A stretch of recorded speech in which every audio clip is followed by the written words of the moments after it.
while we're just sort of like doing that faffy thing that happens at the beginning of Zoom stuff, which I guess would, in real life, that would be the time when people would be just chatting to each other or going to the bar or whatever. But of course, we must remain glued to screens at all times in these days for our own good. But anyway, so whilst we're waiting, perhaps I'll just do a little poem to warm us up, and then we will pick names from the list. If you join and you want to say some words, share with us, let us know if you join after we've already started, or if you're not sure your name is on the list. Yeah, and maybe write in the chat if you want. Yeah, if you want. But I think we've got you all down. Yeah. # chat box. So are you going to kick us off with something then, Maz? Yes, I was going to say something else. Yeah, no, I'll kick us off. Introducing the wonderful, prolific Marion Maz.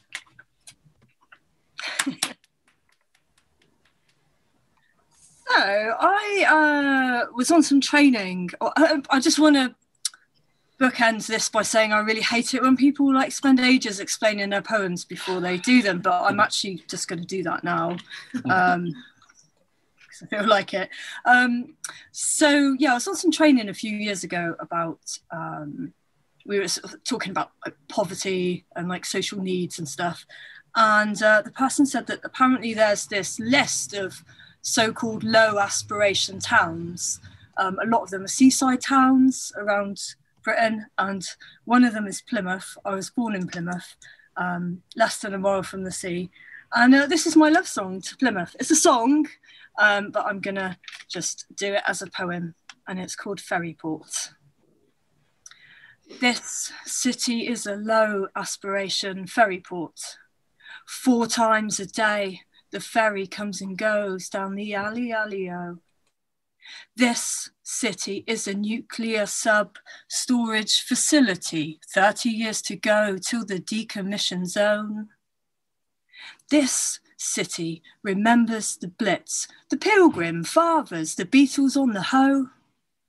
This city, beautiful ocean city on the English Channel, grandpas, pigeons, bin bags, pasties, grockles, postcards. This city is a regeneration zone. Sex workers will have nowhere to work because this city is a regeneration zone in a low aspiration ferryport. This city is feeling rather dry. Westminster trickle down. It doesn't trickle down. Tory UKIP coalition at the time. Flagship pound shop, budget Monaco, that seagull, he's as big as your uncle. This city has dolphins off the coast, plutonium lurking in the sea, students, matlows, drinkers, and they're all on the Barbican on what is known as Black Eye Sunday today, so spare a thought for them staggering home later. This city invented Farley's Rusks, the first port of call, the national tombstoning championships, smashed to the rocks like a sailor in a folk song. This city is a low, low, low, low, low. Woo! Okay. Thank you, Marion. Beautiful. I'll hand over to Anto now. Amazing. Thanks, Maz, for being the first on. And I reckon we'll just get going with a few of you guys now. So, Peter Rowe's gone, I see. He might be back. He might be back. Gonna get his pizza. So, I was eating my pizza. Look, I did say, but I didn't know you were going to go. No, I didn't go. I was still here. I was listening and clapping, but you just didn't hear me because I was muted. Oh, I didn't hear you. Well, I'm glad you're back. How would you feel about kicking us off, Peter? Sure, if you like. Yeah? Amazing. Okay. Introducing all the way from Bridport. Did I say that right? Yeah. Yes, you did. Okay. Since it's Beltane, I'll start off with a Beltane blessing for wordsmiths. Word crafter, heart speaker, fence mender, lamp lighter.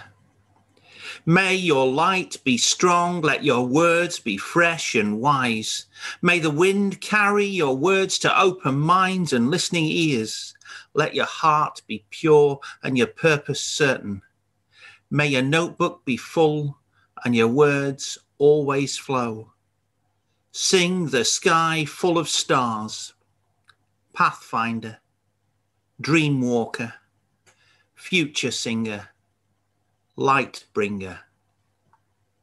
Thank you.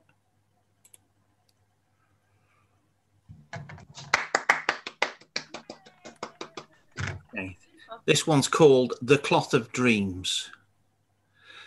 Though we tread lightly, take care and watch our step, it seems that we fail with everything we get. Our clothes are full of fibres that shed plastic when we wash. We are told to aspire, be better, but put down when we get too posh. Our food is overpackaged, it's soaked in chemical soup that takes a toll on our bodies in days we can't recoup. Our bankers and our merchants just watch the bottom line. They don't see the harm they're doing to our society over time. Career politicians court celebrity. They trend on social media but live lives of impropriety, tell lies, mislead, deceive you. We want to leave a footprint that isn't made of carbon, but this isn't what was promised when we stepped out from the garden. Where are those stately pleasure domes, those streets that are paved with gold, those dreaming, gleaming spires or equality promised by the old? There are no simple answers for these challenges that we face. But if you go on being an ostrich, then it's the end of this human race.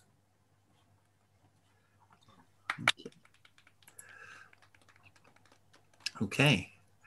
I'm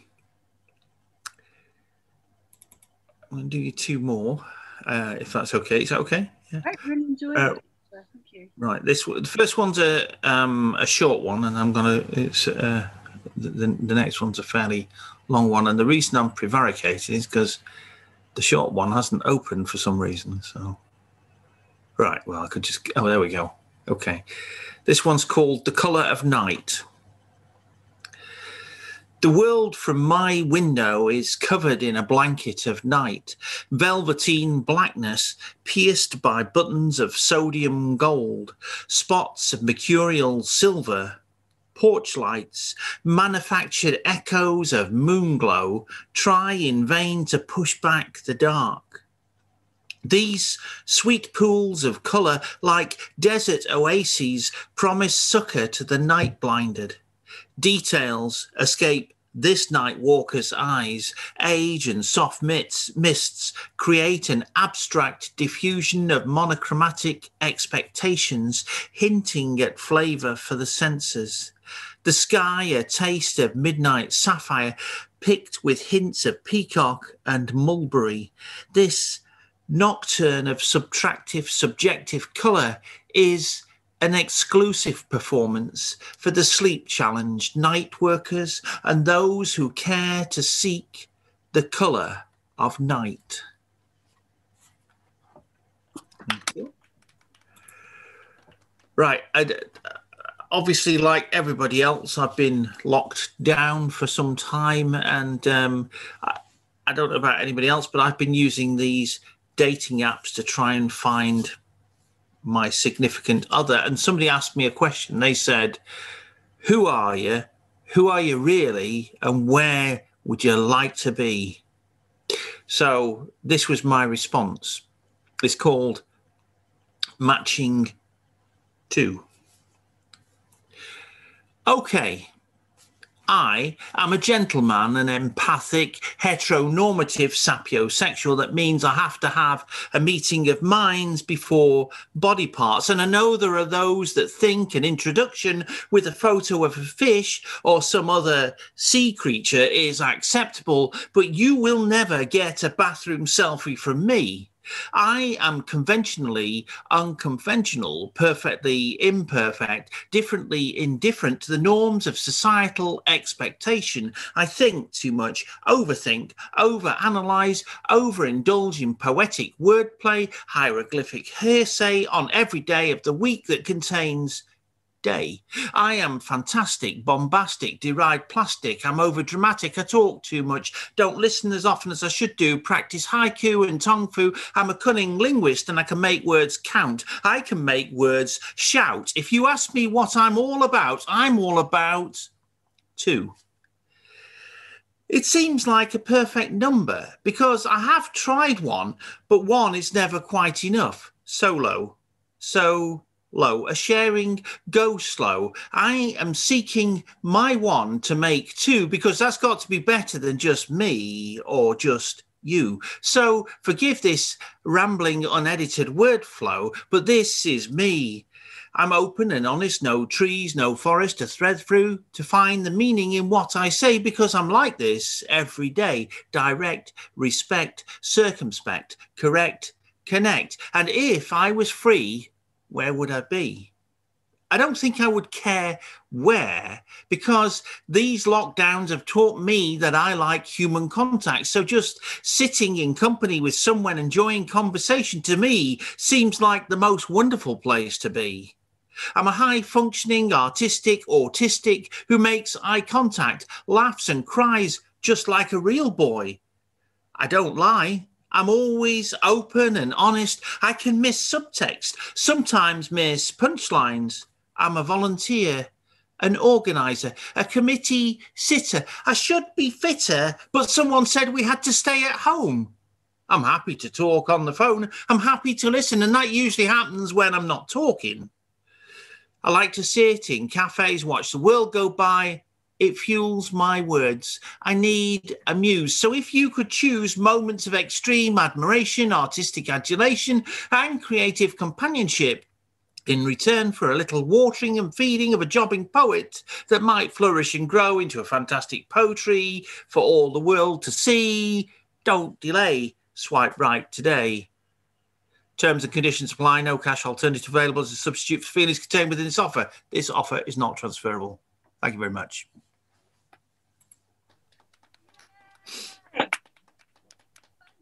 Okay. Did you actually write that to her or him? I wrote that. Yeah, I wrote it in about 3 minutes.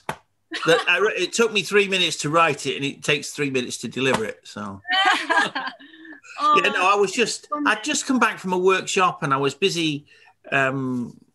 And then I got this message from somebody, and I thought, oh yeah, I'll go. And it's a her. I responded to. So, yeah. I hope you enjoyed it as much as And so she said next day, I want to hear it. I want to hear you read it. So, there you go. Love it. Beautiful. Yeah. Well, thanks, Peter. Thank you very much. I've not heard you do anything before, and I loved it. Really good. Thank you very much. So are you doing some stuff, Caitlin? Yep. Are you on our list? It's on the list. If that's okay. Yeah. Do you fancy it now? Oh, I can do, yeah. There was a poem that I wrote today from the workshop with the Wonder Zoo bit. I can read that if that's all right. Yeah, please. Yeah. All right. Here's Caitlin. I shall find it.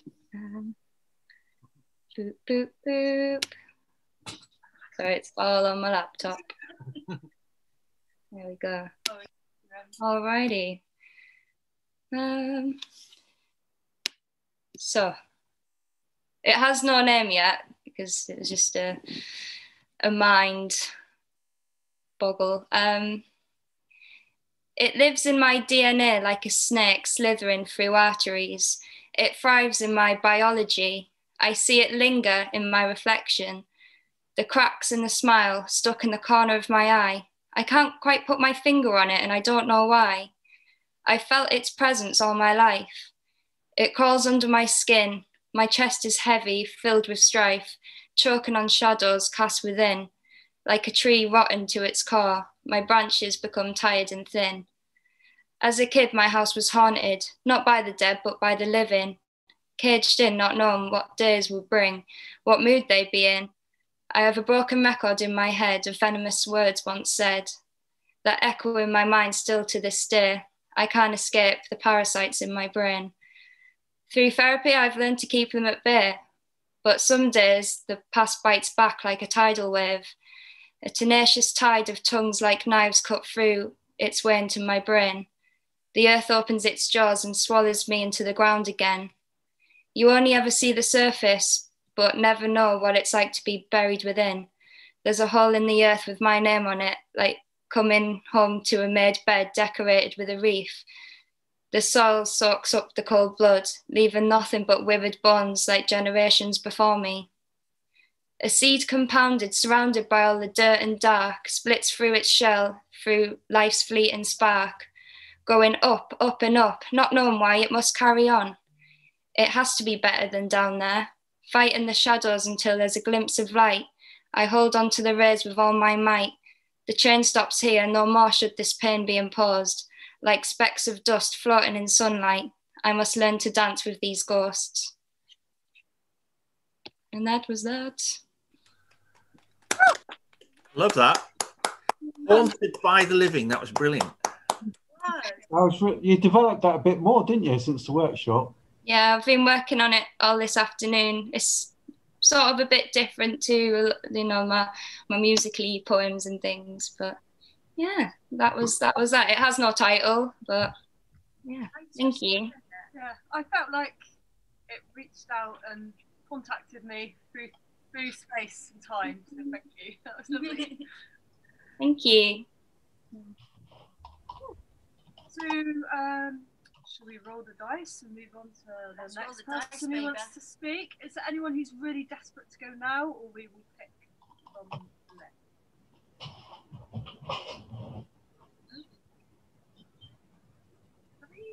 Yeah. Gabby, would you like to? Yeah. Right. I'm going to read a couple of bits that I wrote at the workshop today as well. Yeah, the first one we were writing like the start of something. So this is what came out. You look like him, and sometimes I bleed a little. Internal seepage through muscles, heart and tissues.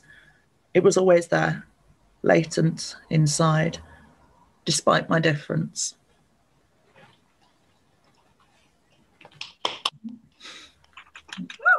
And I've got another very short one. Is that okay to do them both?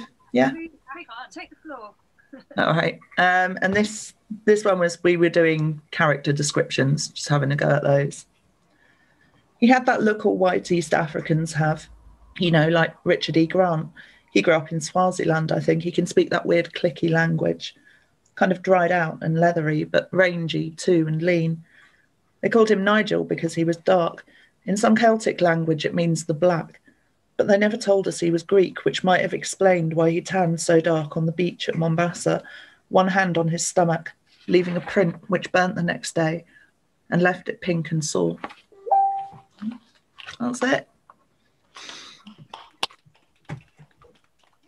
I really like that, Gabby. That really made me laugh. That's great. So you got more? Sorry?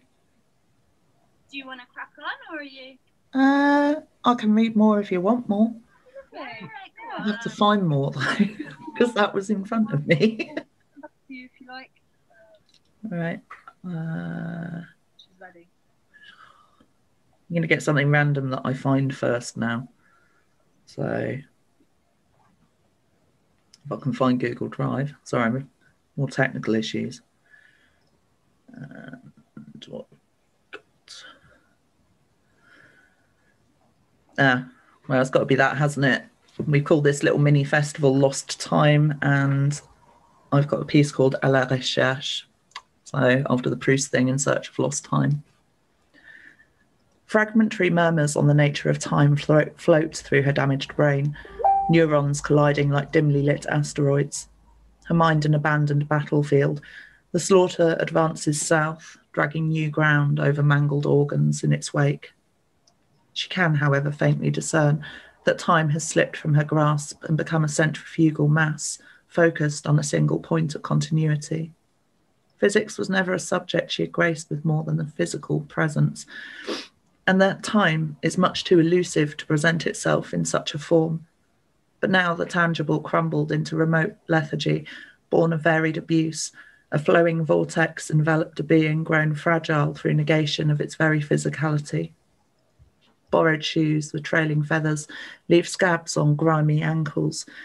Below a skirt 6 inches too short, forced down over protruding hips. A cascade of blonde and dusty hair hangs soft with twigs over a back laid bare. She studies a line of sweat and dirt in the crease of her elbow, just above the frayed, greying edge of a bandage. Dull, stabbing pain bleeds into the vacant expanse of deadened matter inside her skull, seeping over the scattered heaps of her sense of time, so infrequently exercised at that point. Just a few weeks earlier, it had governed everything. Bed at 10 for a shift that started at 7, up at 6, a cup of tea, no milk or sugar. The signs were already showing that it would come to this, and a piece of dry toast forced down against grim daylight nausea. Walk to work, clean, well-fitted uniform, hair brushed and plaited, light makeup. He liked her to look natural. The problem was it was never in her nature to be natural at all. Her brain wasn't switched on then either, but it functioned on some level. It wasn't governed by this crazed primeval impetus. She still vaguely senses wine and smoke-fueled arguments floating out of reach. Time was not something linear or comprehensible then, but its perception as such was merely a result of imperfect attempts to engage with a concept beyond tenuous limits of mental capacity. And that was what was lacking, after all. The elasticity of cerebral continuity had snapped under a final pressure too great to bear, and left her waiting in this room for a woman with frizzy ginger hair who couldn't cope with any of the things she had to say. The last time this had happened, she'd been trapped. 15's not a great age, but in retrospect, it pained her to realise how young she'd been, how young she still is. 7's even younger, even when you're nearly 8 and don't know how to ride a bike. Faced with death and her own desertion in the only sphere of desperate escape she possessed, those chill nights had become a prison that 4-year-old October. Her horror had been so profound that she knew she had to move far away from this world. In a sense, she was taking the first steps in the transition between life and death, which had blossomed into the inevitable. Evitar in Spanish means to avoid, and Spanish, with its deathly obsessions, is the tongue in which to avoid it all. So perhaps it was inevitable that it stalked her through the dark streets of the little town, chasing her from the flat she'd shared with an almost man she could never stand up to, but who she had thought once might stand up for her. It had pursued her so closely the night before, its rank breath hot and fetid on her pale neck, that she had run without remorse or hope all through the night. 2 days earlier, a dark-haired girl with flaming eyes had taken her bloody hand and pulled her from its very grasp, through corpses, writhing, gorged with expectation, to adorn aglow with soft words. In the softly stirring graveyard, they begged warm bread, drank some beer, and then went and got everything glued back together. As a rule, she was never quite in one place long enough for it to pin her down. Whenever she was alone, the visions began, rising up in the curtains, staring down from light fittings or silently emanating from an overlarge chest of drawers. She spent the nights outdoors, spreading blankets over ancient ruins and falling in love with everything she'd ever hated wrapped up in an Inuit dress. She shifts on the polyester seat and sways nervously when confronted by a pair of grey plastic slip-on shoes, bulging ankles on a figure across the waiting room. Some nights she tried to sleep in a bed just for the look of the thing, but never on her own. She would begin the night a barely tolerated refugee, sharing a living room with a friend's younger brother, conspiring to hide him from yet another beating. As he fell asleep, she'd move on to a casual lover who left the door open for her, as if she were a stray cat he was trying, unsuccessfully, to tame. but the hours he worked were too long to hold her, so she would slip away to a friend whose sleeping pattern had been reversed under the blows of an axe, sipping instant coffee as the sky grew light, shaded by dusty plants in a room full of cats and bottled urine. About twice a week she would simply pass out in a crowd of people, fell asleep under strobe lights and bedsits overflowing with dancers. Their stamping on her fingers and hair lulled her into desperate blankness. 12 hours later, crying in an empty flat at the tenderness of a blanket draped across her form. A voice calls her name. As she walks into the counsellor's room, she tugs at her skirt with shaking hands, holding back her shame at this terrible solidity of flesh. That was a bit longer than I remembered. We hadn't read that for a bit, and I was like, "When's it end?" Sorry if it was like that for you. I've read that one. Yeah, I think I sent it to you, didn't I? Yeah, sent it to me. It's very good because you read it before, and I wanted to hear it again. So yeah, I asked you to send it. Yeah, it's very good, very, very, very moving, very real. It's so real. Yeah, I often feel like I want to read. I'd love to read your writing on the page as well, Gabby, because it's so intricate. It's all right. I should probably send it to you as well, or indeed publish it. Who knows? I need to hear you read it as well, but you know, sometimes you're like, oh, I can go back to that sentence or that little kind of phrase. Thank you. Yeah, thank you. So, is everyone happy with this sort of quite laid back, random calling forth of names? Okay, good. So, James. Yeah, Turner, James are is you calling keen me for a it? little bit. Yeah, I can do it. He's ready. I knew it. You The meant light's really good right now, James. I reckon it's your time. let's just.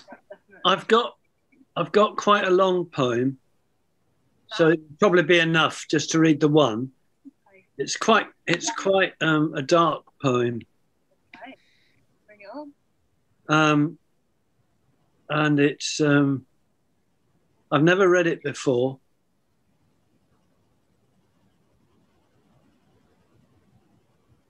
But one person has read it. My sister's read it, funnily enough, because we're having a correspondence about what this poem's about, which is my awful dad. So here goes. It's called Your Two Childhood Worlds. And it's like Gabby's poem. I didn't use I for me in this poem. I used you, unlike Gabby, but I used something else other than just I. Or Gabby said she wasn't. You said she is you, isn't she? It's got to be you. But it makes it easier to write and read, and somehow I had to do it that way with this one. Your work, and that's partly because you is me as a young. As a little boy. So it sort of isn't me, but it is me. Your two childhood worlds. Your world comprised two worlds, one of them silent. Other worlds existed, but not for you, not then. Sitting on your bed in semi-darkness, you thought of both. This one is you and Daddy. That one is the big, wide world of breakfast, toys, the garden, shopping with Mummy in Haywards Heath, and holidays in Charmouth. Your sister, in her cot, crying sometimes but chuckling oftener, was part of that.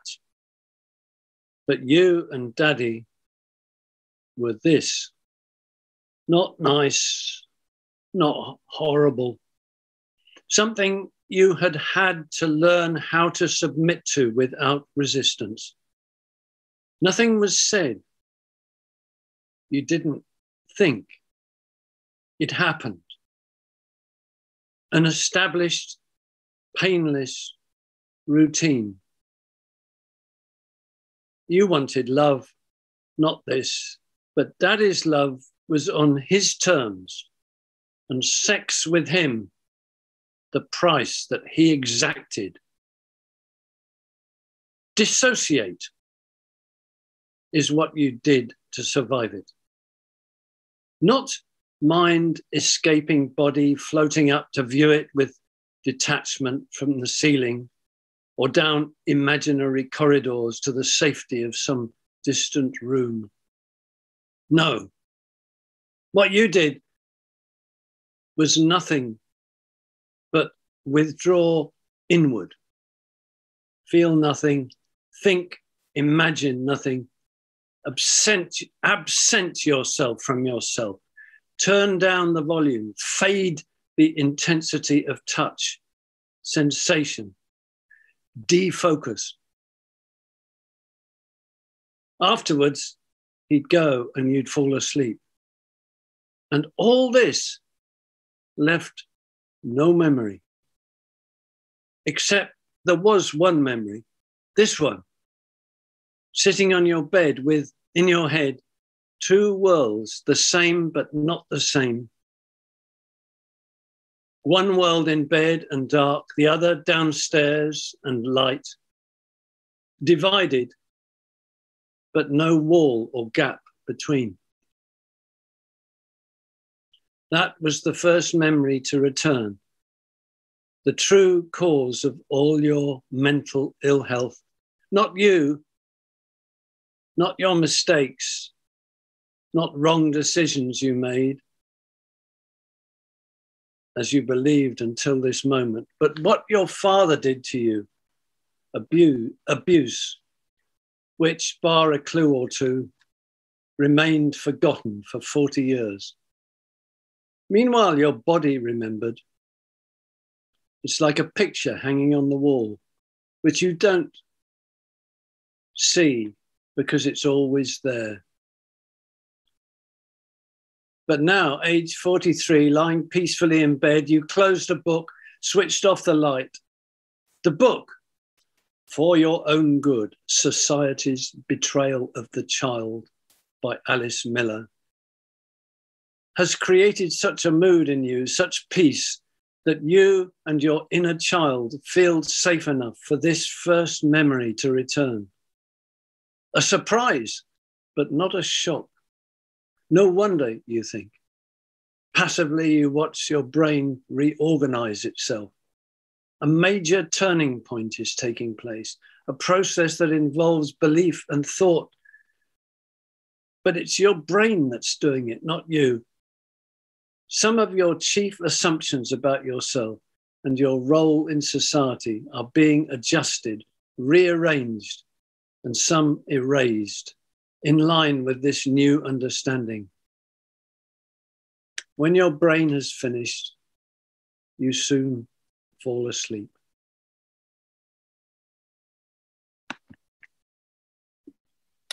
Thank you, James. That was really... That was quite something. Yeah. Thanks for sharing it. Yeah, and it felt, I don't know, there's something, I'm quite generally quite critical about using Zoom and stuff because it's sort of, we feel like it's been forced upon us, but there's also something quite nice and relaxed and intimate about it. And I feel like it's a nice forum, a good forum to sort of hear some of the like deeper, more inner things. Yeah, difficult stuff. Yeah.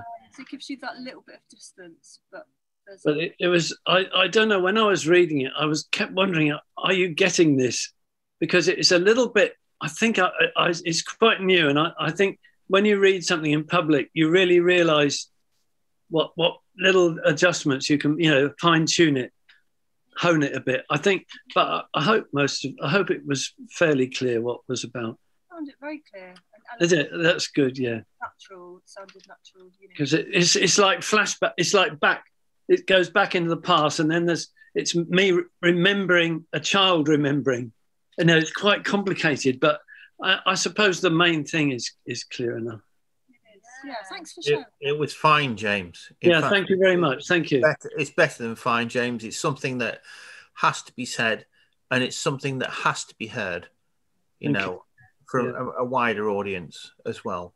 And I think that basically that's not part of the poem itself, but it's why I'm writing those and reading them, because I mean, there is increasing awareness about that sort of stuff going on now, but it's got a long way to go before it's enough to.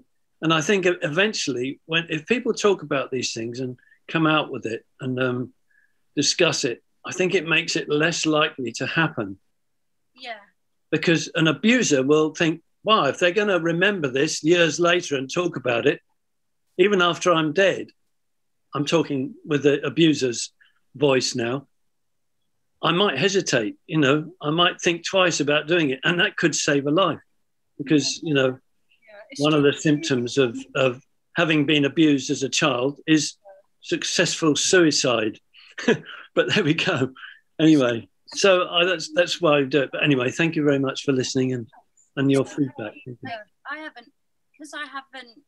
haven't taken part in that many Zoom things over the past year. This is really the first one that we've done together, but it just makes me remember how important it is to hear people's stories, and it's just I'm loving it. So thank you, everyone. Okay, shall we move on? We've got Slane. Unless you wanted to do more, sorry, you can always come back and do more in a bit as well. After. But yeah, Slane, if you're up for it. Yeah, I'll read what was from the workshop today. So it's all brand new, wrote from the workshop. There's a little bit added on, really, from what, a bit like Caitlin, I sort of changed a few things, which I don't normally do, so that's interesting. Anyway, I'll read. It's called What is Truth? Today I wake again, I open my sore red eyes to the waking world, not known if it's day or night. Is there such a thing as past or future? Is there only today? Sometimes I think I can hear church bells ringing outside, but my world consists of just this room and the knowledge of the door at the center of the room. But I can't leave because it's always locked. There's no natural light that penetrates this room, as there's no real window. The only source of light consists of a very darkish reddish light, which I think might be in the center of the room, but I ain't sure. But it seems to always be on.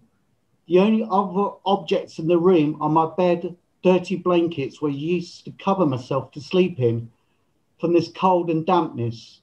There's no toilet, or is there a toilet? Hang on, I remember there's a toilet in one corner of the room, but I ain't sure which corner.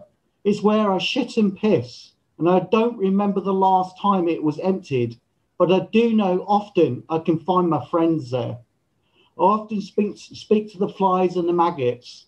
This might sound abnormal, but it's my reality. I sometimes do ponder and wonder what people in the outside world are actually doing as they go about their everyday business.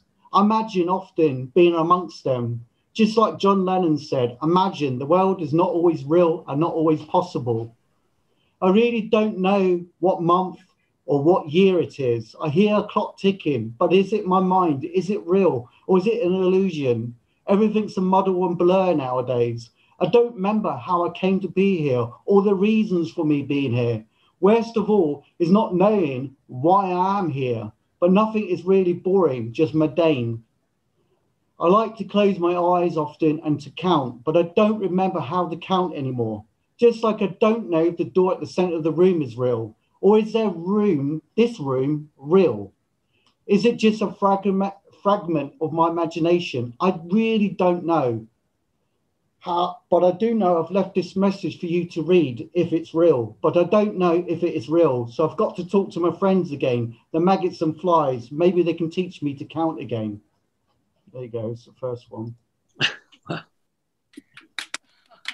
So that was wrote today, and then I'll find the other two, and I'll read the other two from the workshop. It's called Technology. This is sort of about environment, really. I'm a environmentalist. This is what I feel.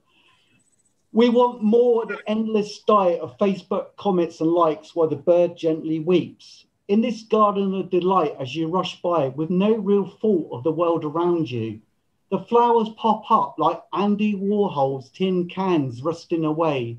The plastic field wants of a want me culture in the endless pre-sequels of Netflix and microwave diets. And cold coffee that burns your fingers. They lay you down to rest while your friends and family eat the cold cucumber sandwiches on your deathbed, knowing that your cock will never be hard again. It's time to truly fade out, burn out, and just let the crows, flies, and maggots eat you alive. That's that one. Did you So I got two more.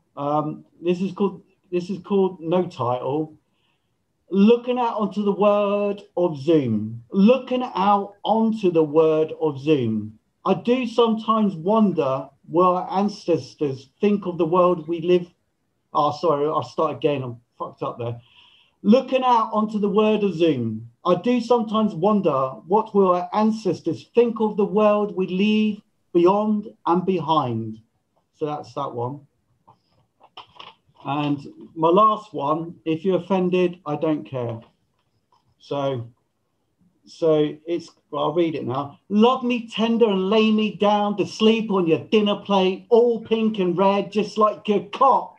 I only suck vegan cock, not meat wrapped in plastic. There you go. This is to me.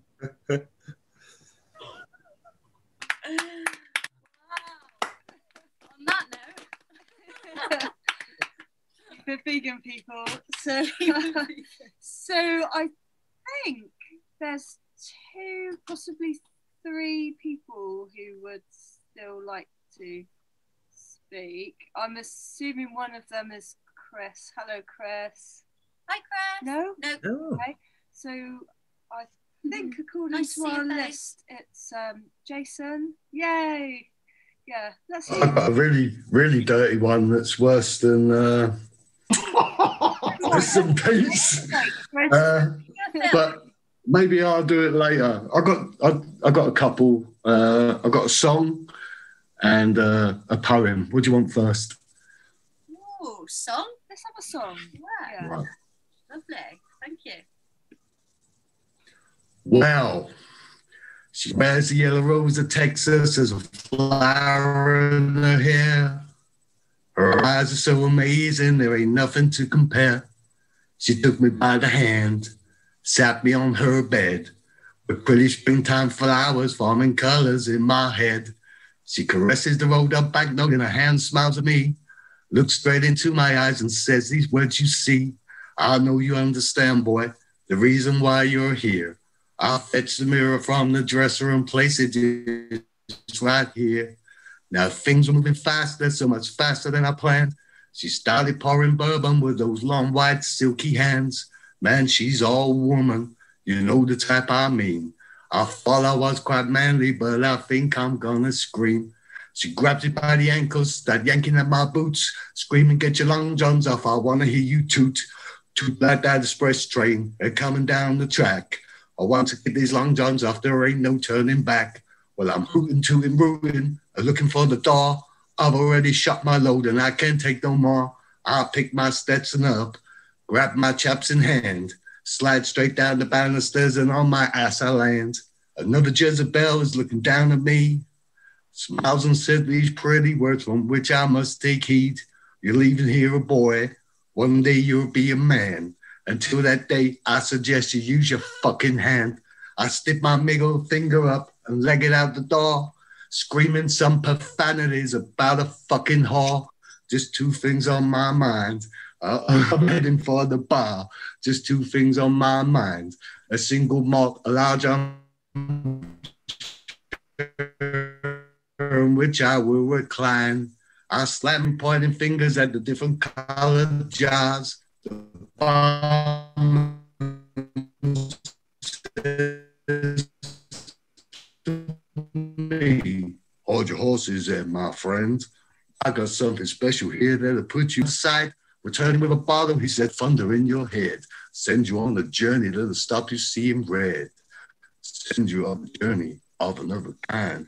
Maybe you're a spirit animal. You're just about fine.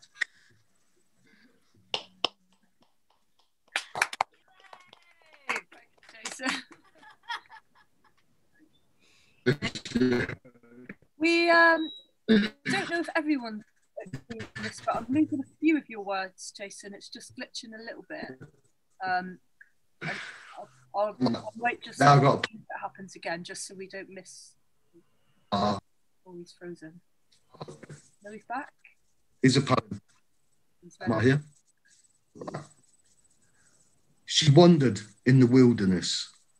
She washed away her tears, leaving love's darkest dreams behind, so many wasted years. Never waiting for tomorrow, just living for today.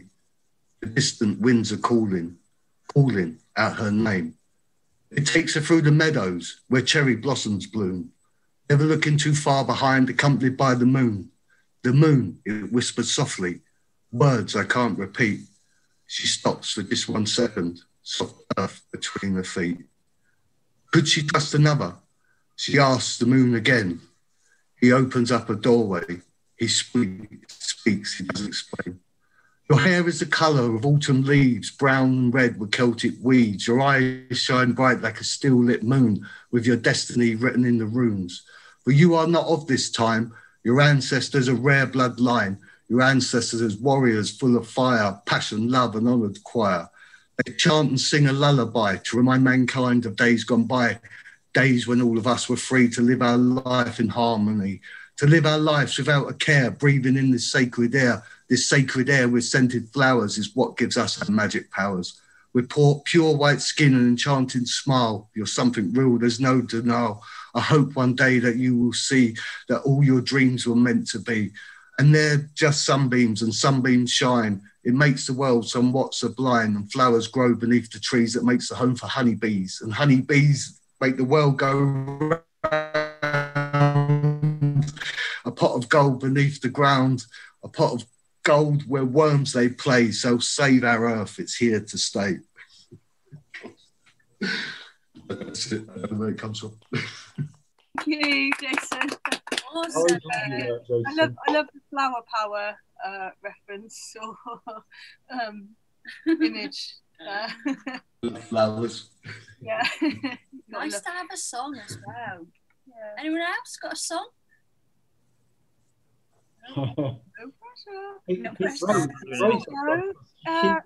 Lots of people here probably might not be aware, but we do have a third person in the backyard. I'm just going to turn the camera around so you can see Ozzy. Hello. Legend. Who is going to do a poem for us? Yeah? I'll give it a go. Yeah. Go on. And then we might have a little break. And then if anyone else wants to come back and do something again, then very welcome. We could all just have a little chat. But anyway, here's Ozzy. Or is he gonna? He's gonna position himself.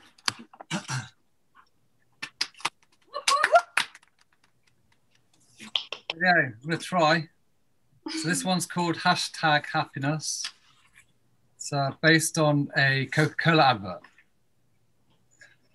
This company lights the candles on your kid's birthday cake. This company caresses you, whispers sweet nothing in wanton earlobes.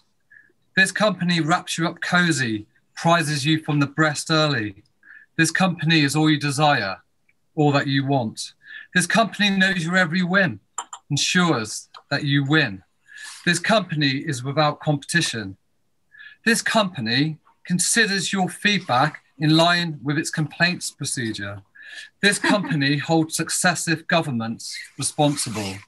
This company has a cold touch. This company dreams for better days. This company endeavors to make their water undrinkable. This company gives you an artificial high. This company lies down beside you, holds you through the breakups. This company cleans up your blood and vomit. This company is so you. This company never sleeps. This company has stronger teeth. Thank you very much. Good. Yay! Go Ozzy. So Marion, can I ask you a question? Yes. So everybody allowed to go around the game for one more round? Is that what you're saying after the short break? Yeah. Yeah, that'd be good. I like that. Yeah. And Yeah. If people are up for it, yeah, we've got time. We'd like to hear more words. I say. Yeah, I've got a poem I want to read called "On Being Called Dude," by host Peter Davey at Wonder Zoo Open Mic Poetry at the Block Bistro, Derrys Cross, Plymouth. Okay. That's one we've got here. That's going to keep me going through the break. I'll try. Break. Sorry. Okay. Sorry. We get 5 minutes or something. Yeah. Yeah. Should we do 10? Take 10. 10. All right. Let's go and get. Okay, Yeah. James, I so can't wait to hear what you wrote about me. So. I want to hear this. We'll kick off with James at about 8:15. Oh yeah, definitely. It's a very short poem, so I might do another slightly longer one as well. You're welcome. So, Right. See you then. Quarter past. It's been wonderful. Quarter past. Quarter past. Yeah. Yeah. We're just going to leave 15:15. the call going, but we'll just put it on mute. So go, stay, Do what you chat, want. do what you want, really. Go to the bar. Yeah. Go to the bar. Yeah. It's go all to being the bar. recorded, you know. Wise Oh no! Be careful what we Well, say. After our wee break. So, James, if you're happy to kick off our second half. Okay, I'll just try and drag this poem so I can see it. Cool. Right. Okay. This is a classic poem. It's going to go down in history and covered by other things, and nobody ever will see it again.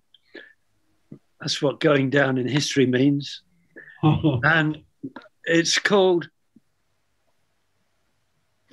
"On Being Called Jude" by host Peter Davey at Wonder Zoo Open Mic Poetry at the Block Bistro, Derrys Cross, Plymouth.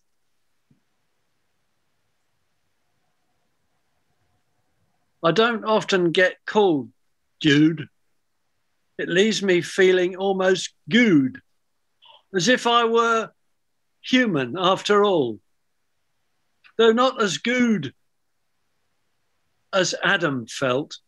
How sweet those flowers must have smelt when he went walking in the nude through paradise before the fall. Oh, I am honoured. Thank you.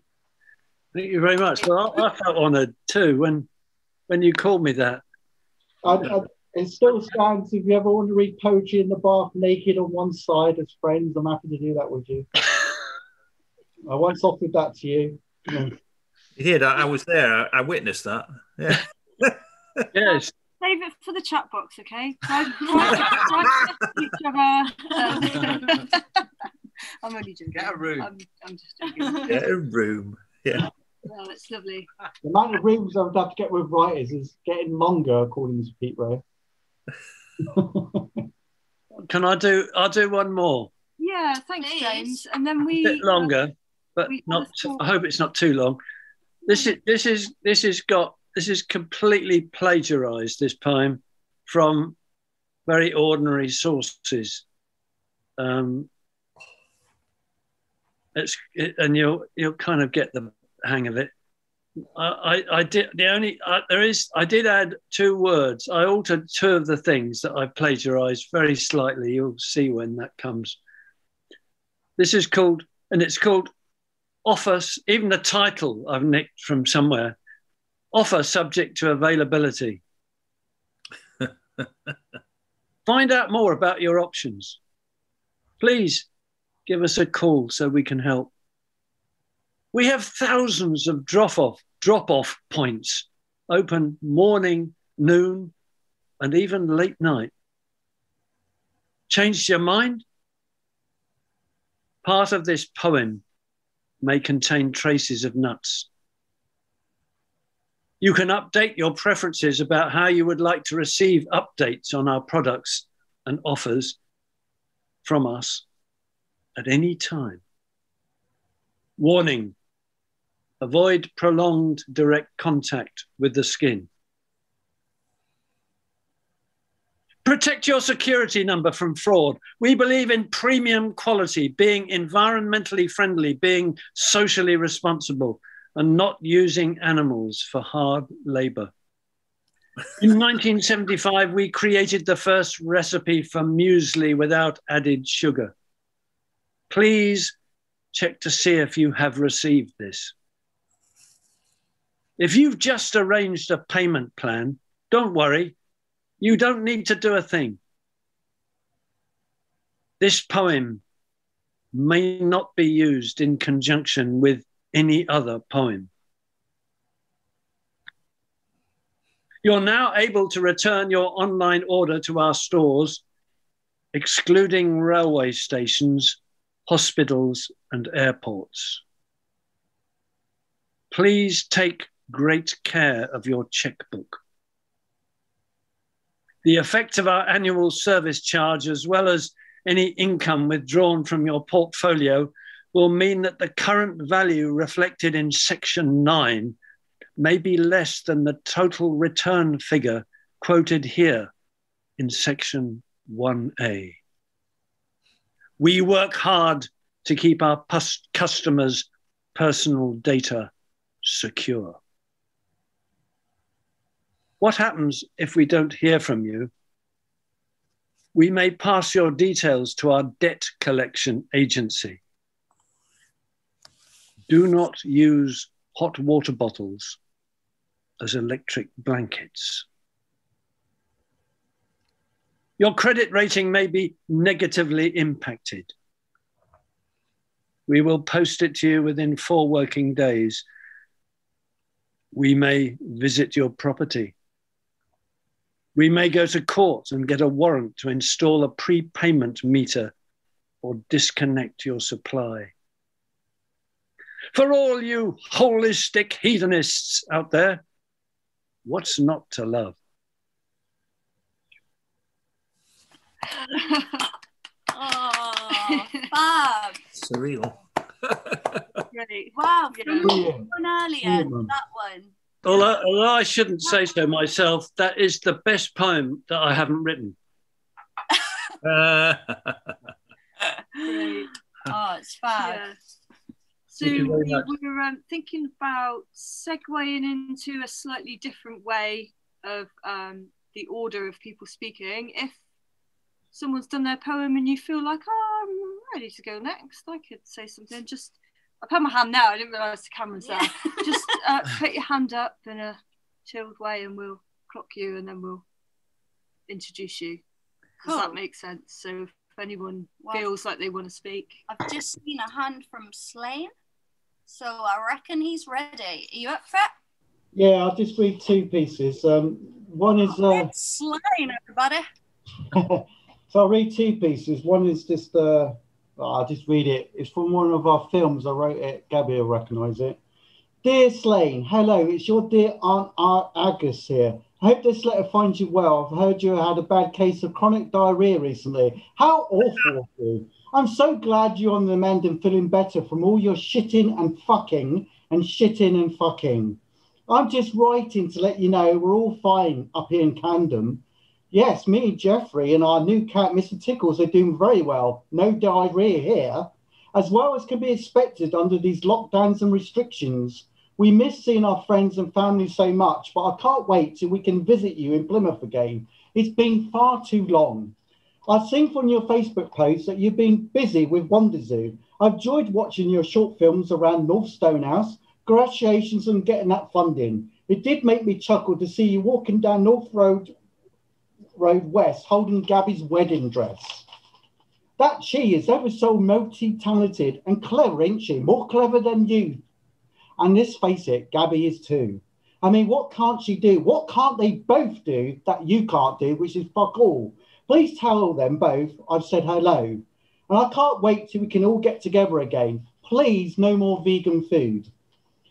How is Gabby doing?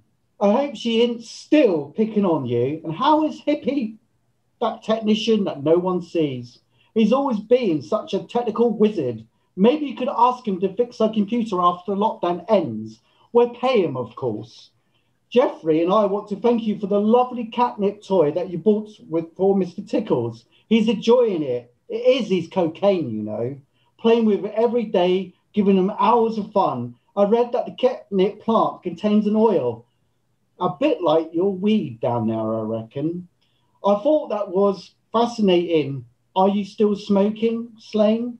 Or is it a lie that you do smoke or don't smoke? Because no one really fucking knows. You've always been great with cats, especially strays like your new cat Kurt, but mostly you steal the fuckers. There you go.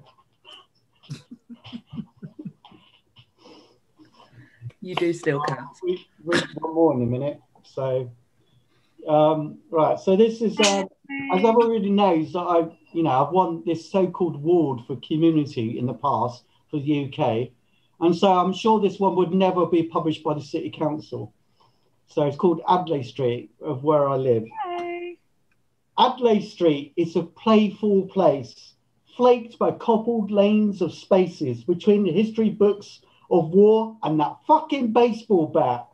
Rainbow colours decimate the street. They make me want to vomit. Whisper and gossip play calm away the cats and birds at play. Flock together with stockings leaping high with another scream to break the never-ending silence and screams of "Fuck you!" is a home zone of hoodies, like hyped-up penguins with no snow. Hip-hop and cars whizzing by, the sweet smell of Mary Jane. Mothers watch children play, laughing, running, sinning, sliding, singing and swinging in play. Parents warn to a frizzle, no rest and play here. Sunset's grace, reeling to find another fucking blowjob on my fucking gate. Fuck off, will ya? She's up against the gates again, silk and smooth stockings, getting fucked by a client like a milkshake gone wrong. It's a fake world, likes and comments, but you know what? I better put the toast on, but I forgot the butter. Oh dear.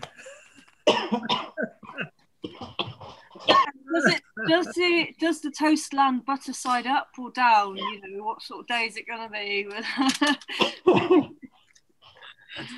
So, would anybody else Thank you, Slane. Thank you. Hi, Dean. Hello. Yeah, hello, You've got Dean. a frying pan in your hand. Dean's busy. Maybe it's doing my toast. Nice. Hey. Yeah. Well, let us know if you'd like to share any words, but we're happy just for you to potter around with your frying pan. So, would anybody like to? Oh, we got a hand from Peter Rowe in the Bluebell Forest, or whatever it was he said, the beautiful spot. Bluebell Woods. Take it away, Peter. Right. Okay. There's another side to my poems as well, and an avenue that I've gone down recently is these sort of poems. Some of them, James will have heard a couple of these, maybe. Maybe Slane will have at workshops, but yeah, they're sort of like a poem that can be read on two levels. So there's the surface poem, and there's stuff going on behind. So let's start with this one. This is a new one. It's called "Don't Take Away the Music." It's a poor musician who blames his instrument, but when no amount of keystroking or string plucking gives rise to a consistent, harmonious symphony, it is normal to try to play on something else. If that instrument should be a Stradivarius or a Steinway, if that music soars, lifts hearts and minds, would the musician know then that he'd made the wrong choice? If this new instrument already had the heart of another, could he take away their music? Okay. Wow. Thank you very much. Please don't let the music be taken away. I've got a few more. There's about 3 of them. We fight for it not to be. Is that right? Okay. This one's called Summer's Heat. Yeah, wonderful. Take it away. For one hot summer, we played with shape and form, allowed hands to follow curves, apply pressure, satisfy curiosity. You think I ran away. I was just waking up, startled by passion's speed, surprised that I could still feel such raw desire that I still burned with inner fire. I was just scared that I might burn on summer's flame. Okay. And this final one, fired up. Consider the curves of a ceramic, the sensual line the pot has taken from the pressure of the fingers of its creator, dressed in fine glazes, fired in a furnace to fix the moment that flatters the form. Yet, still, beneath the coloured layers, the maker's hand can still be found on the exposed bottom. Okay. Thank you very much. Thank you. Very visual. Yeah. Like that. Very good stuff, Peter. Okay, is that you for a minute? It can be if you like, yeah. Good. Yeah, it's fine. Did you say you had a couple more? Sorry. Yeah, I've got a couple more if you want them. Yeah. Yeah, let's go for it. And then anyone else who wants to crack on, we can do a show of hands in a minute. But yeah, go for it. Let's have a couple more from you. Nocturnal transmissions. A storm outside, a not quite completed dream in my head stopped. Before the moment of climax, the morning glorious presses insistently against the last vestige of sleep. Your words fly through the ether to land with a click on the phone on my pillow. I reach out, stroke a memory of you, the distance between 25 years and half a world disappears. And then this final one is called I Still See You.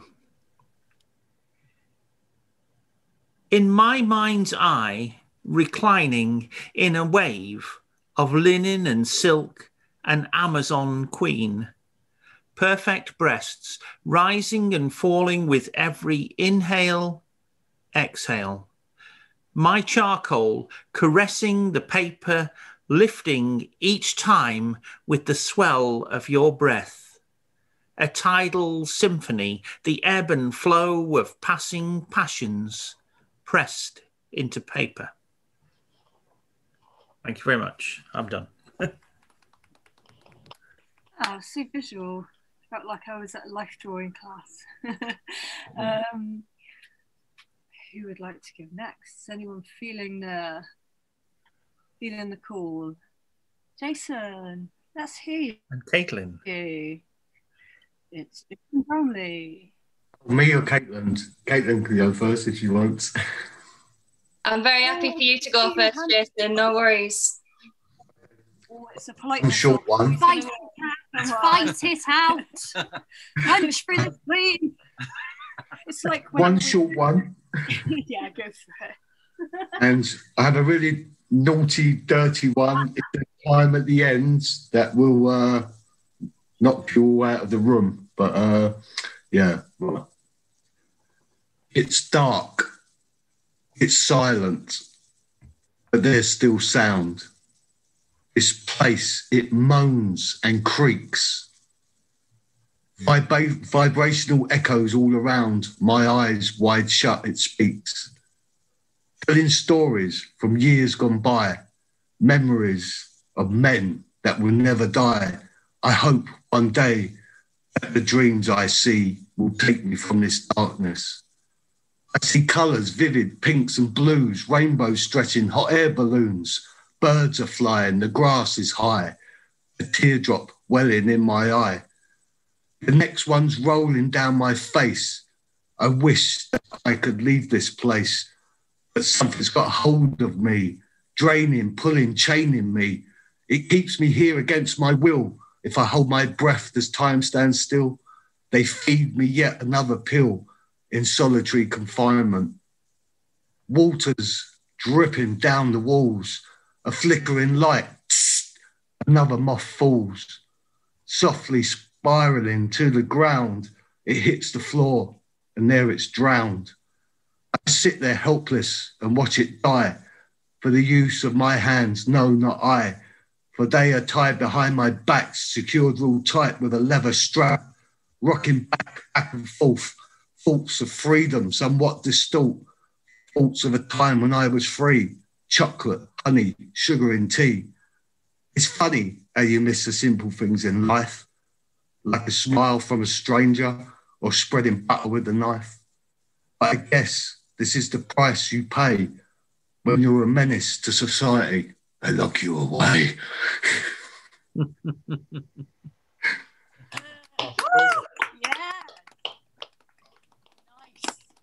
Nice ending. Yeah, oh, is that you done, Jason? Is it? Well, I've got a dirty one at the end if you really want it, but they let me out at weekend, so you're all right. Yeah. let's hear it. All right, right now, should we go for it? Go, Filth. Come on. Oh gosh, I have to find it. On my. Let's have Caitlin on. I have to find it on my. Yeah, no worries. Let's wait till Yeah. like at least after the watershed. After dark. Yeah. So let's hear from Caitlin. If you're up for it. Hello. Hello. It's been so lovely to listen to all your poems this evening. It's really nice to just absorb everything. Is it okay if I do 2 of my spoken wordy poemy songs? They're only about 3 minutes each, if that, yeah. Thank you. Okay.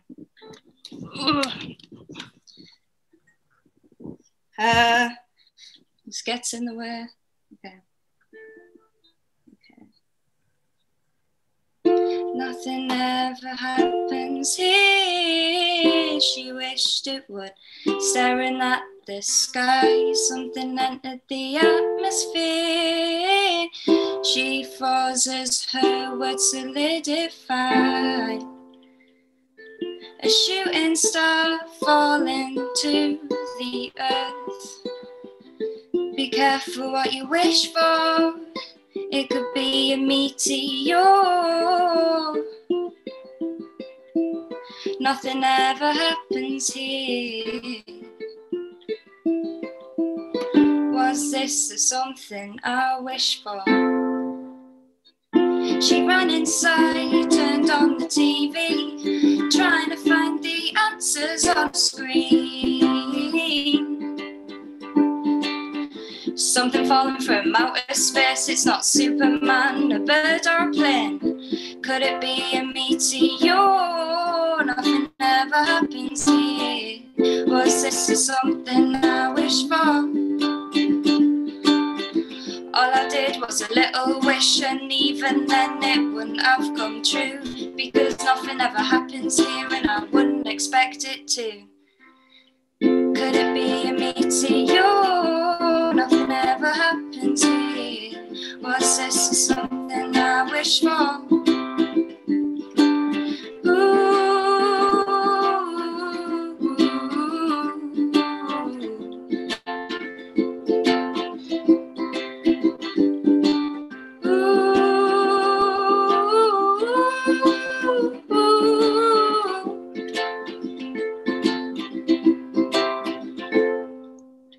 A fireball starts to swell in the sky, staring at the earth with its big angry eye. There's no judgment here if we all die. People hold hands and start to cry. That looks like a meteor. Nothing ever happens here. Was this something I wish for? Suddenly there was a burst of light, train losing itself into the night.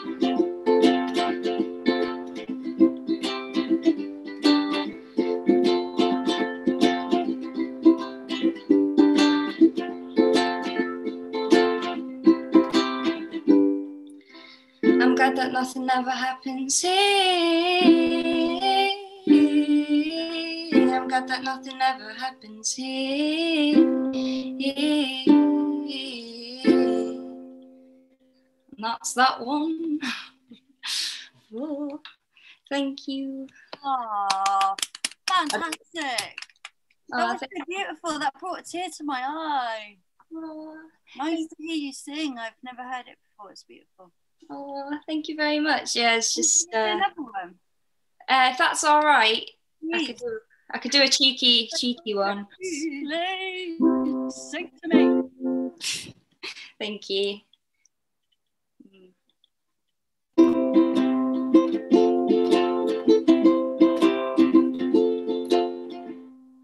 It's nice to live by the sea, horizons from your window. There's no place I'd rather be. You think it'd be peaceful, but no. See, I've made some enemies. They have wings and feet like claws. I witnessed one steal a passy with its mighty jaws. These gulls are shapeshifters. They fly by day and night. Nest themselves in my window, like my neighbours from the seaside. There is nowhere to hide from that soul-splitting sound. They scream into the abyss and stamp their feet on the ground. How can I sleep? In my dreams there are seagulls, voices cut so deep. They bring me to my neagles. Seagulls coming at me with their beady eyes. I hear them all the time, I hear those echo cries. Seagulls coming at me, I'm terrified.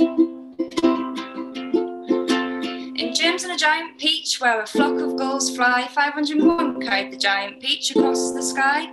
According to the science, it's been theorized the peach would have needed 2,425,907 seagulls in order to fly. And I actually researched that. It's a university thing that they did. Seagulls coming at me with their beady eyes. I hear them all the time, I hear those echo cries. Seagulls coming at me, I'm terrified. I wondered what life might be like through those birds' eyes, fighting for their food because their habitat's been colonised. Starting to think that seagulls are just misunderstood, and maybe it's us humans who've been up to no good. They belong to this world just as much as you and me, and maybe one day we can live in harmony.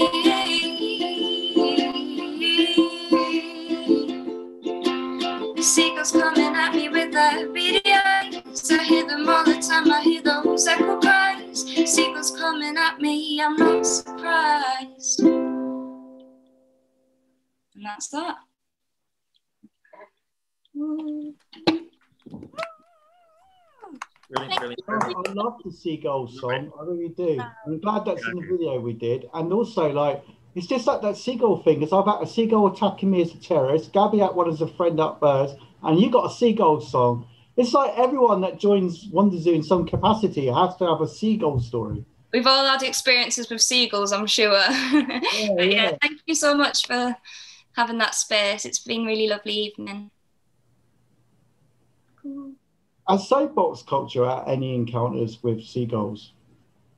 No, I've never met one in my life. Oh, Come what? on. Of course. Daily, hourly encounters. Actually, I saw a seagull today. Well, there was a little group of them, and it's like a bread roll like this compared to the like seagull's beak like this, and it was like trying desperately. It was like beak was like open around this massive great bread roll, and I was like trying to get it down its neck before he snatched it from his beak. It was really entertaining. I went to Lou the other day, and like no humans eat ice creams there. Only seagulls. Like they'll get them. They'll literally just buy them and gone. For a minute, I thought they were lining up for ice creams in social distancing ways. Yeah. So yeah, I mean, maybe this is interesting for the people who have joined from non-Plymouth, but we have quite a big seagull population. Well, you think we don't have seagulls in Bridport? I could do an anthology of seagull poems. I've done so many. I've done about 10 during lockdown, just with seagulls in them. That would be really interesting, actually, to hear the seagull experiences of people from different cities, because I feel like seagulls are a bit different, and like they have their cultural differences, regional accents, and you know, customs. You know, Dean's disagreeing. He's not sure. They're all the same. Well, I don't know. I've heard French seagulls before, and I've heard French. I've heard German seagulls. They definitely speak German and French and stuff. Definitely. Guys, does anyone else want to share anything more with us? We've got time, and if anyone wants to, we got an Oz. I might do one. Yeah. Okay. If you can tolerate me again. Caitlin, she wants to hear you. Really? Oh yeah. Okay. Oh, that's nice. Oh. Hello again. It's Welcome, Oz. This one I wrote probably in the 90s, so you have to excuse if it's a bit shites. That's not the poem, by the way. It's called This one's called On the Glory of Sex. Ooh. Just to keep Jason happy while he's trying to find his. A dubious delight on a decadent night, deciding what clothes to wear, whilst naked in the shopping centre, drowning out the outcast, fire buckets full of useless broadcast, aesthetically chosen colour painting, meaning in no meaning. Cutlery on the table, sat for 24 hours in a dirty bowl. Recycled breath, final gasps of your meal's death. Blown out illumination, dark saturation, found a hole to crawl into. Work harder, she'll continue to see you. Hold your own, collect your crown on the glory of sex. So that's that one. Yep. Thank you. And here's one I wrote about 7 years ago, so a bit more up to date, equally crap. It's called, it was from a theme I did called something about plastic, I can't remember. Wrapped in plastic. I've had a bit to drink now, so it's called Waste of Empire. Fashion a mirage, best bestowed upon the rich. Such wealth a fallacy, though servings are lavish. The wealth of dust awaits from waste of empire, to enshroud, to bury. Cold touch, gold bullion, 6 million in carrion, witnessed as waxworks, the cruelest theft, reimagined in land grabs. The grey belching of factory output engulfs all. Above rafts of plastic debris, seas wide. Smiles from pouts long forgotten, advertising hoardings long decayed, in towns forgotten by the material age. Grey and crawling, with the dust of the liquidators, crawling there, sifting the dust from waste of empire. Thank you.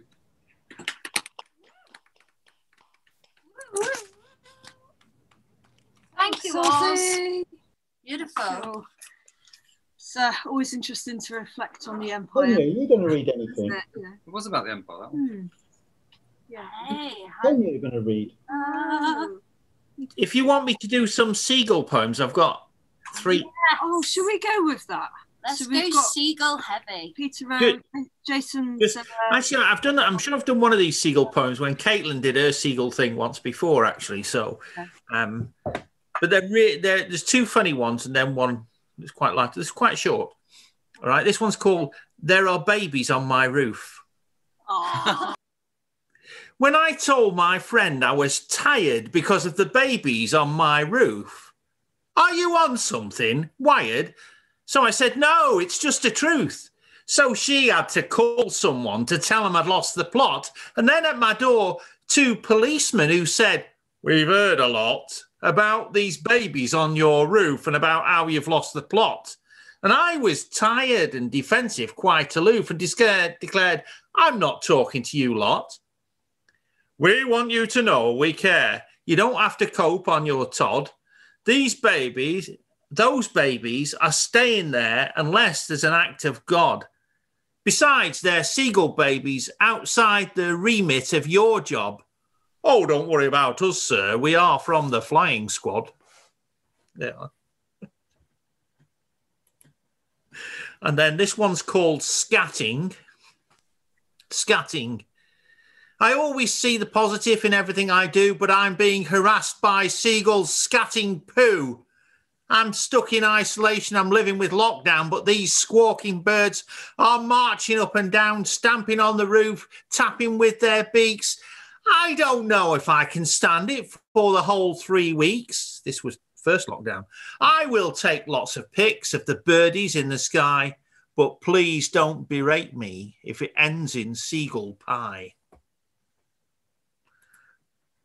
And the third and final one, on the carousel, a hint of frost above the town, a carousel of seagulls whirls round and round on unseen thermals of wasted heat, but nature's things move to a different beat as the cries of joy spread far and wide.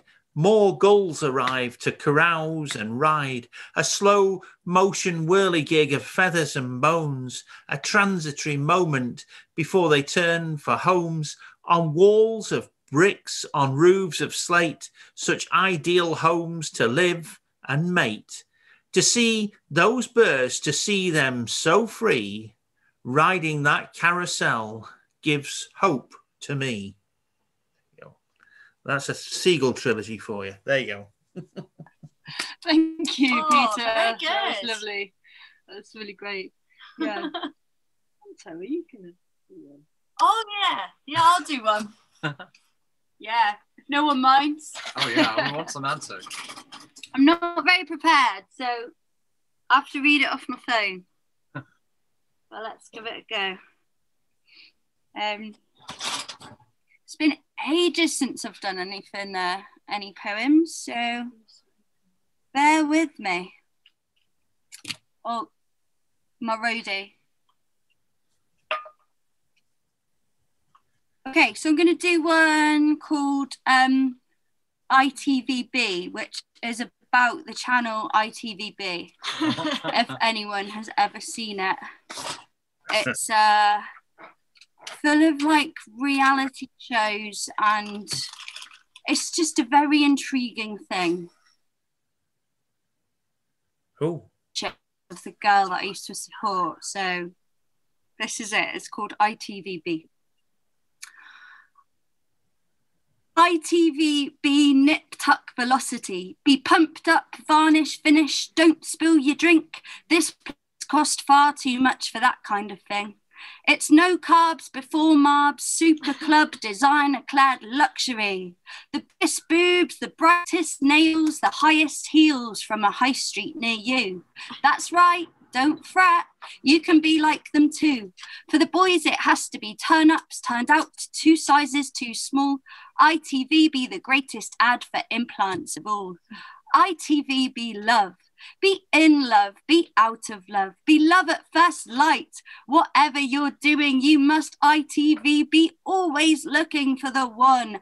That one there, the men behind the menu, the girl in the dark. But oh, the hashtag life on Marbs lads broke some hearts last night. The only way is Essex. The only way is Ibiza. Made in Chelsea. Oh, you've made it if you're wealthy. ITV be the real housewives of absolutely anywhere. Okay, this time, let's make it Cheshire. That's right, Cheshire. But don't worry, it's authentic. They're doing real housewife things, wearing their real trademark housewife stilettos, balancing their toned tanned skin, showing their typical housewife bod, having bed, children and life, lying in that housewifey way they do by the pool. They're all, I don't know why, but for some reason she just doesn't like you. It is a 100% accurate and universal housewife portrayal. ITV be buying and selling, prodding and poking consumerist stuff of dreams. Whatever it is, make sure you keep it heavily preened. Home of 2-bedroom house in a sea of 3 bedrooms. No one wants to be the smallest. ITV be the perfect place for a capitalist fairy tale tourist. She went from rags to riches and now surrounded by bitches. She is absolutely not getting sucked into this. Get yourself some Botox, bitch. Scrub it and pluck it. Make sure we can't see you. Paint it and grease it, but go easy on the fuel. There is one way to be human. Please make sure you're within the rules. ITV be the channel so slick it slides right out of the television and squirms its oily way onto your substandard lap. A shiny puddle of little girls and boys with too many toys and far too much time. And worse, their puppeteer producers pulling on their tiny little G-strings, removing any kind of human dimension and making them all into exactly the same thing. You pick out a Rolex watch, false eyelashes, a bitchy remark and a Ferrari, and it's all a bit too generation game. Cast out there as a spectacle, you almost choke on your super noodles when you realise they're not all the same despite all the silicon. Real people, real lives, like it says in the ITVB description. Plots twisted, storylines scripted, pitch them against each other, keep them in the wrong, make sure they want to fuck each other, or else make sure they do not get on. ITV be trying its hardest to make the viewer form a drastic opinion. It's working, and it's time to turn over. Thank you. Absolutely brilliant. Hey. I used to live in Cheshire, and it was just like that all the time. I knew it. That's why I divorced my second wife. Yeah, she was always by the pool. I've really missed your poetry. It's such a We great... all are. It's all women thing. It's what we're into. Kenya, Guys, I've really missed your poetry. is anyone... I said Sorry? I've really missed your poetry. It's so good to hear you tonight. I haven't done that in like over a year, so I haven't done any poetry in over a year, so thank you. It's bloody brilliant. This is a nice crowd to do it. Oh, thanks, Peter. Yeah, I enjoyed that. I thought you read it very well. Yeah, it's beautiful. It flowed. And you just didn't know what was going to come next. Well, at least I didn't. It's an unfamiliar theme it's about, but it didn't matter because you read it very well. I will keep it unfamiliar. Don't switch on to ITVB now. No, I don't think I will. I can tell it's not for you. I hardly ever watch TV. Most of me laugh. I didn't even have one. Good. Quite right. And it didn't do me any harm. Guys, have we got any? Oh, we're still in line for a filthy song, I think. I hope. Yeah, good on Jason. If you want. Yes, okay.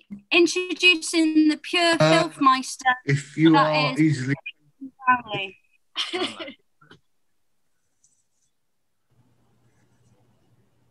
If you're easily offended, please put your hands in your ears.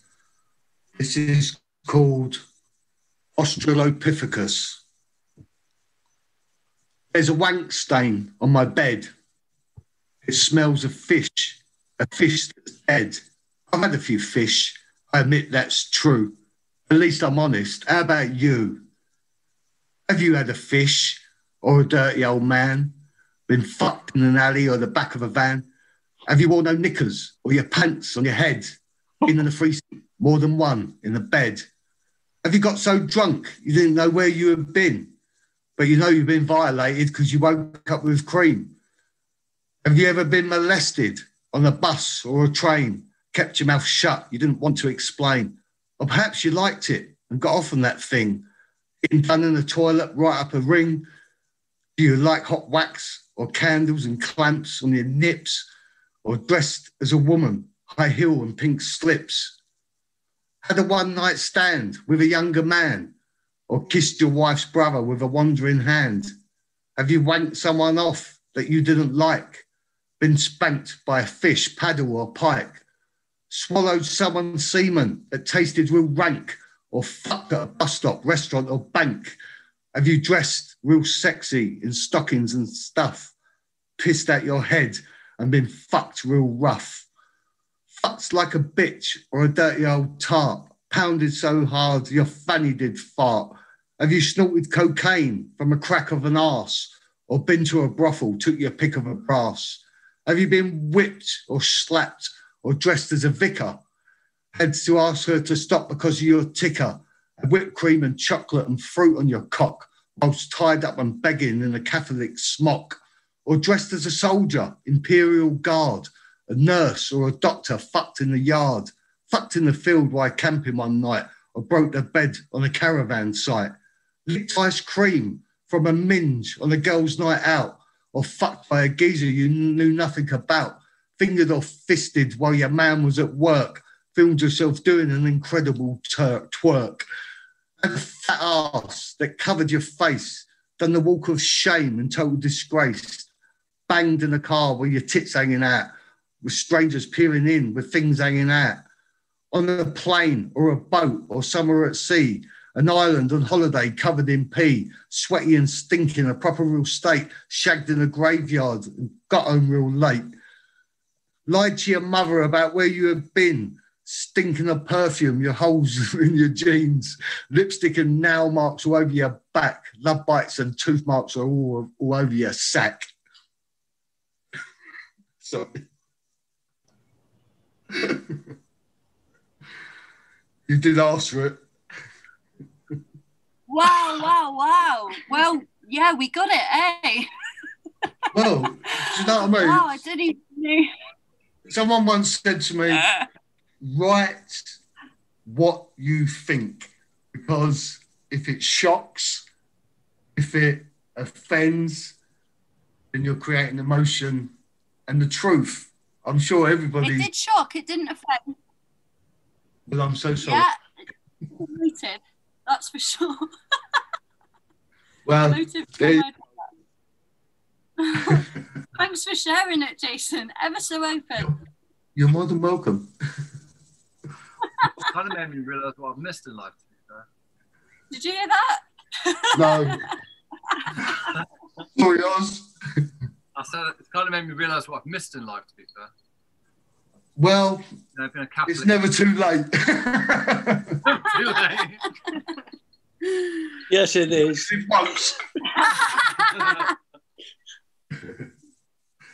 Right then, where do we go from there? The only way is up, baby. Gabby read a second piece, so maybe she should read something. Awesome.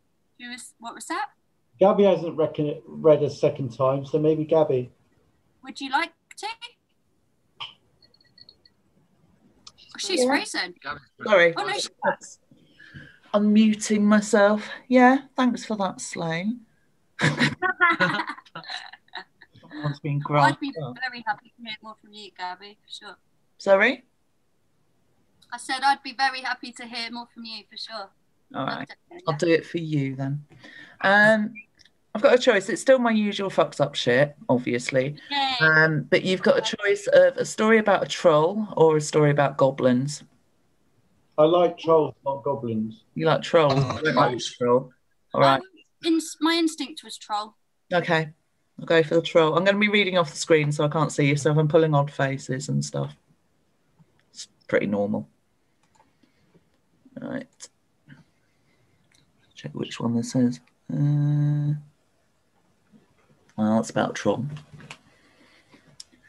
There was once a little girl who lived right at the end of the land where the rocks met the sea and the ancient bells of Lyonesse could be heard tolling the sea wrecks at every storm.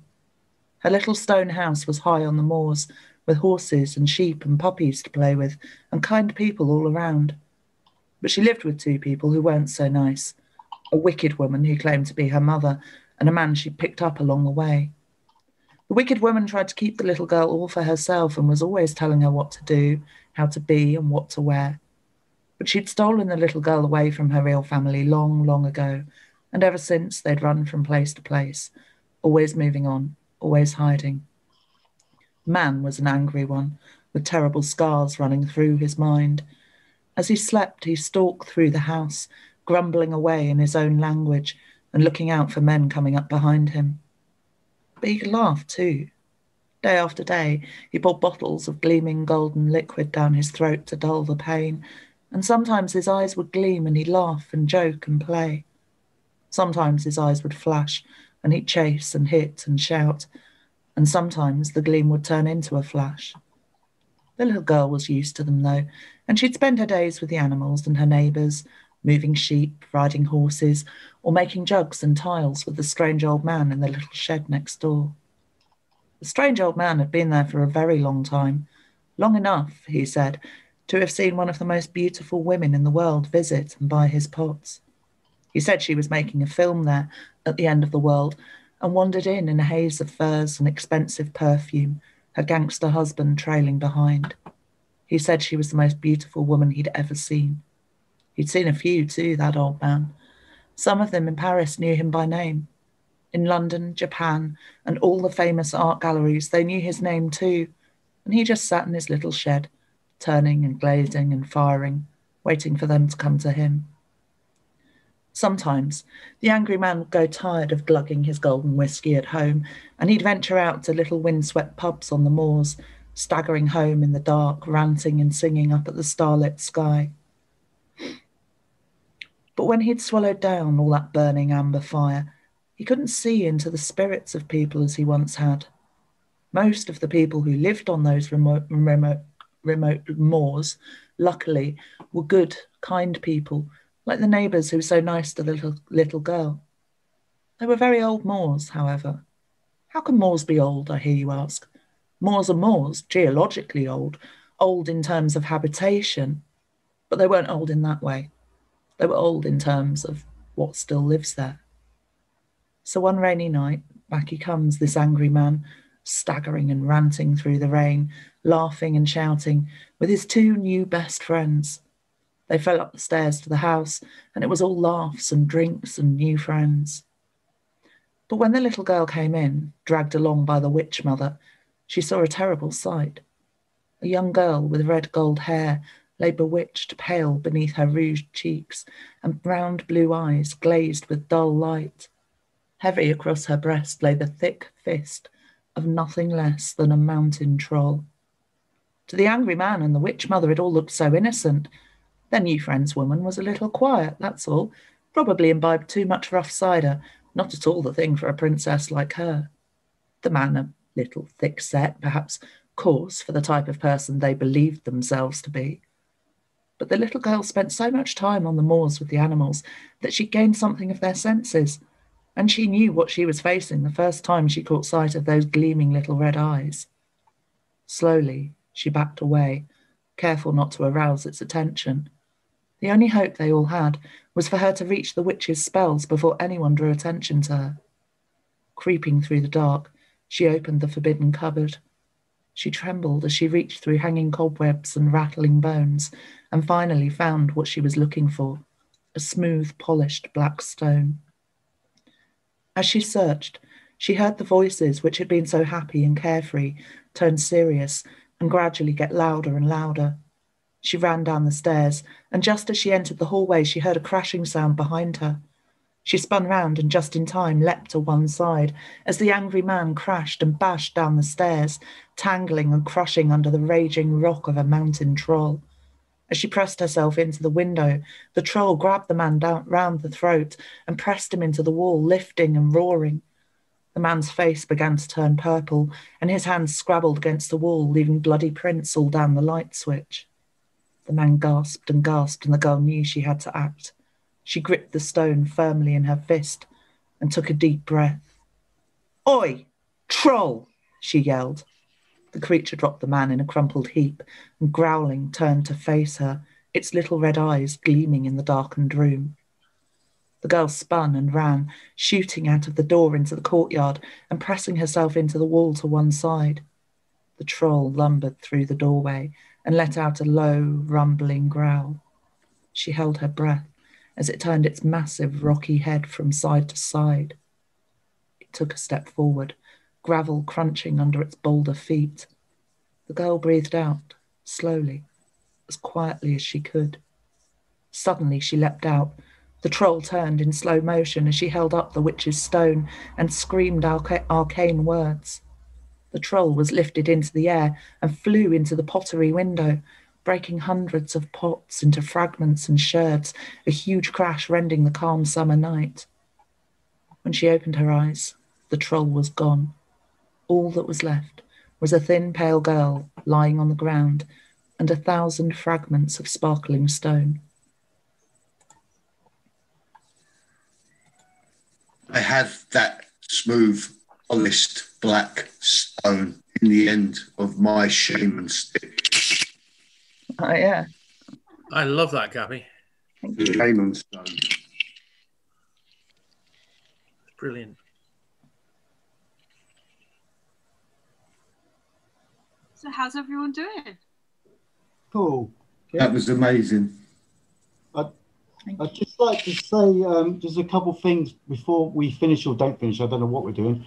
It's just a little few facts about the last 4 days.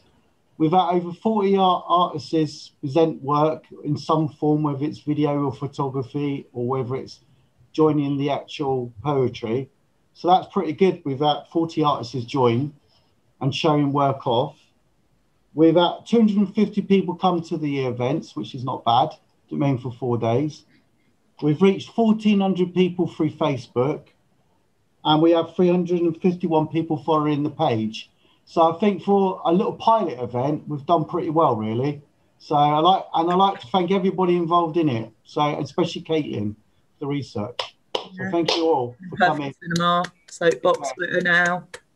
And this is in times with a lockdown. I'm told that we can't do these things, and we've done it, and we're doing it, and we're going to do another one for August, and then eventually this will lead to a citywide event as and when that can happen, so we can have proper people coming to our venues with much more groups involved. And also, just to let you know, there's 2 or 3 other groups that want to be part of Lost Time now as well, so that's also good news as well. Right, amazing. So we've done well, so well done everybody. Oh, thanks, Slane. That's really good to hear. Like, I didn't know how many people would hit, or like how, just getting people out there and doing stuff. It's so nice. And for me, I haven't done it like for ages, and this has just been lovely.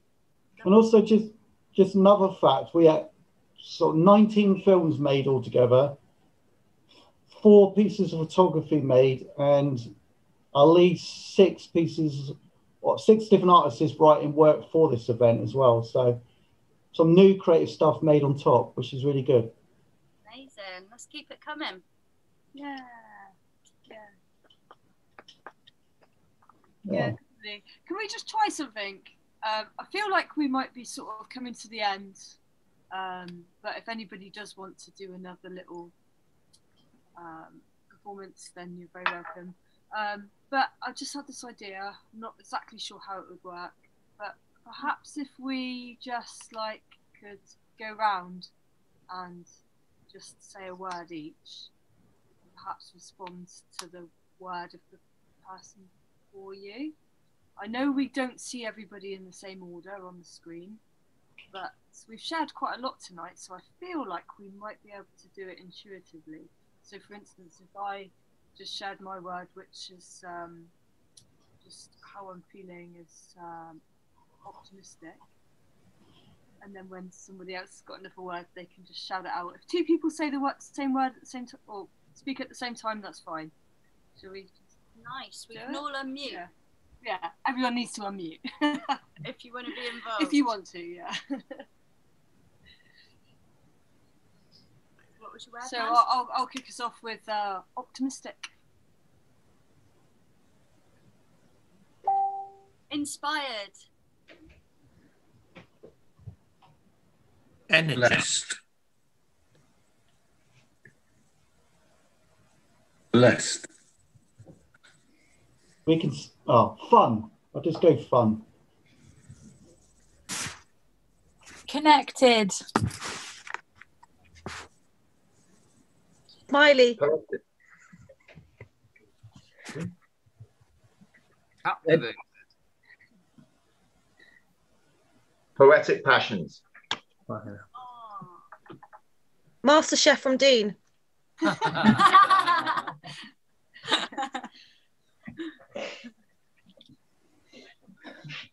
We've got a comment. Australopithecus. Say that again.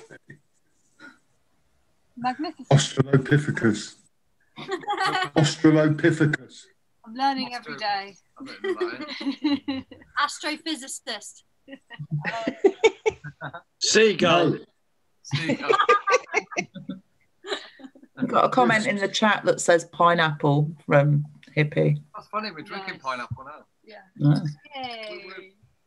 It'd be very interesting if we went round and did a word association with us all. You'd just be straight back to filth. Yeah. Oh, very dare you. Dirty, Jason. Joy. Yeah, but that goes along with filth, doesn't it? Did you say joy? Yes. Did say joy. Stick. Appreciative. Hmm? Appreciative. Vegan cock. Yay! Mine is a vegan cock because I don't eat meat. Oh, Say if you that, just said say that. cheese. That's not a vegan cock. Oh, I don't want to think. Oh, Anyway, come on. myself. Sorry. Who started that? Phil. You did. Pure Phil. No. I blame Jason. Oh, give me a break, Pete. You started. What, you want me to? What the hell? Well, you know that pizza I was having, I burnt my finger on the oven, so I've got a bit of a... I'll put you down as a statistic of one injured person at the end. Yeah, one injured person throughout the whole weekend. Right. Yeah, one person injured at your festival. God knows what will happen to you when it's live. There's got to be one. Go to the website. Straight to the website.